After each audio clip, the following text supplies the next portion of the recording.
Doctor Girish, सबसे पहले आपसे समझना चाहूंगा, देखिए अब तो सरकार ने शपथ ले ली, मंत्रियों को उनका मंत्रालय मिल गया, हर किसी के जहन में यही सवाल होगा, विपक्ष के साथ साथ जनता के भी, कि भाई एजेंडा क्या है आगे का। अनुराग जी, आपको चैनल पर, पैनल पर और इस देश की जनता का धन्यवाद और कोटिसा आभार कि तीसरी बार 1962 के बाद कोई सरकार थर्ड टाइम लगातार हम लोगों ने शपथ लिया है और एजेंडा यही है, विकास विकास विकास, जो लगातार नरेंद्र मोदी जी करते जा रहे हैं। जो हम नारा दिया था, ज्ञान, गरीब, युवा, एग्रीकल्चर, नारी। आप देखें पहली का काम क्या हुआ, किसानों को किसान सम्मान निधि गई।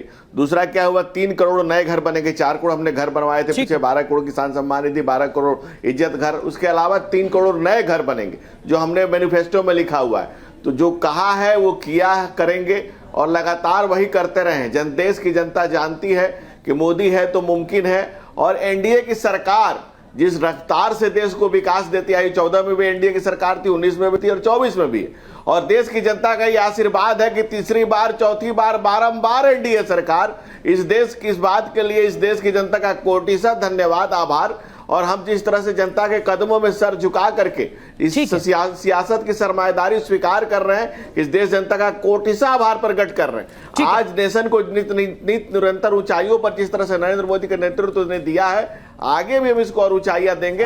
इसके लिए आप मुतमईन ठीक है डॉक्टर गिरी, मैं आऊंगा आपके पास। अनुराग भदौरिया साहब, जैसा आपने सुना गिरी जी को और जैसा हमने देखा भी, प्रधानमंत्री ने शपथ लेते ही सबसे पहले किसानों की किस्त जारी कर दी, कैबिनेट की पहली बैठक में फैसला लिया कि 3 करोड़ लोगों को मकान बनाए जाएंगे। ऐसा लगता है कि गांव, किसान, आम आदमी पर इस बार की जो सरकार है वो ज्यादा फोकस रखेगी। एक राजनीतिक वजह यह कि लगभग 70-75 सीटों का ग्रामीण भारत में नुकसान हुआ है। दूसरी वजह यह कि गठबंधन का दबाव भी हो सकता है। अगर ऐसा होता है तो आपको लगता है कि आपकी मेहनत सफल हो रही है, ये आप चाहते भी हैं सरकार से?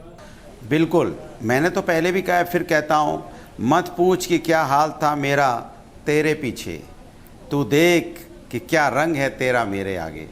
आज भारतीय जनता पार्टी को मजबूर कर दिया हमने कि आप एनडीए गठबंधन बोलिए। आप जो एनडीए गठबंधन के साथ थे उसका सम्मान करना सीखिए। तो कम से कम हमारी मेहनत तो रंग लाई है, सबको साथ लेके तो चलने लगे, वरना तो अकेले अकेले दौड़ते थे, कहते थे अब की बार भारतीय जनता पार्टी की सरकार, मोदी जी की गारंटी, एनडीए की गारंटी कहीं देखने को मिली हो तो बता दीजिए कहीं भी।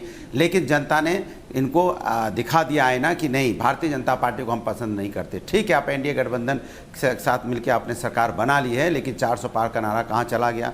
जहाँ किसान की बात कर रहे हैं आप, किसानों का सम्मान तो अच्छा होता ना कि आप पहली मीटिंग में आप एमएसपी की गारंटी दे देते, और हम आपको गारंटी दिलवा के दिखाएंगे। सुन लीजिए अनुराग जी, आज बोल के जा रहा हूँ आपको, एमएसपी की गारंटी भी ये देंगे, अग्निवीर योजना भी वापस करेंगे। आप देख लीजिएगा, मैं आपको बोल रहा हूँ। विपक्ष के नाते जो जिम्मेदारी हम लोग को जनता ने दी है, मजबूत जिम्मेदारी दी है, मजबूत तरीके से इनको झुकाएंगे और जनता के मुद्दों पे इनको लेके आएंगे। ये जो मीट, मुर्गा, मछली, कब्रिस्तान, पाकिस्तान और शमशान घाट और जिस तरह की ये मंगलसूत्र, भैंस और मुजरे की बात करते हैं, इनको लेके आएंगे कि महंगाई, बेरोजगारी, किसान, महिला समस्या, ये समाज के मुद्दे हैं, इससे आप नहीं भाग सकते। लेकिन अनुराग भदौरिया, ऐसा तो नहीं है कि सिर्फ उपलब्धि गिनाने के लिए अपनी आप इस तरीके की बात कर रहे हैं, क्योंकि हो सकता है आपसे ये सवाल रामकृपाल सर पूछ लें एक सीनियर जर्नलिस्ट के तौर पर कि भाई 2008 में जब आप यूपीए की सरकार को बचा रहे थे, तब अगले 1 साल में एमएसपी तय करवा देते। स्वामीनाथन आयोग की सिफारिश तो 2006 से लंबित थी, तब आपने क्या किया? और एनडीए की सरकार तो दावा कर रही है कि हमने बीते 10 साल में जो एमएसपी है उसको 2.5 गुना ज्यादा बढ़ा दिया है।